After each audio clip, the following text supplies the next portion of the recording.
আমি একজন truck driver. আমার পরিবার এবং সন্তান আছে, কিন্তু আমার স্ত্রী আমার কথা শোনে না। আমার করণীয় কি? ভাইরা আমার, মা বোনরা স্বামীদের কথা না শোনা, স্ত্রীরা স্বামীদের কথা না শোনা, এটা একটা ব্যাধিতে পরিণত হয়েছে।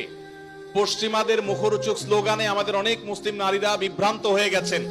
মনে রাখবেন, কোন নারী যত রকম ইবাদত বন্দিগি করুক, তিনি যদি স্বামীর সাথে সবসময় আড়াআড়ি করা, স্বামীকে ইগনোর করা, তাকে অমান্য করার মানসিকতা তার মধ্যে তৈরি হয়, তাহলে তিনি কখনো নেককার মুসলিম নারী হতে পারেন না।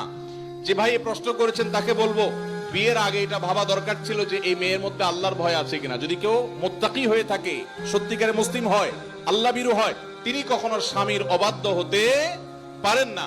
কোন বিষয় নিয়ে মনোমালিন্য হতে পারে, মতভিন্ন হতে পারে, কিন্তু তাই বলে অবাধ্য হওয়া যেটা বলে সেটা হতে পারে না। এখন এই বোনকে আপনি মোটিভেশন দেন, তাকে ভালো মুসলমান বানাবার চেষ্টা করেন। আপনার কথা শোনানোর চাইতে তাকে আল্লাহর আনুগত্য করেন, আল্লাহর আনুগত্যে আনেন। আল্লাহর আনুগত্যে আসলে সে স্বামীর কথা এমনি শুনবে ইনশাআল্লাহ।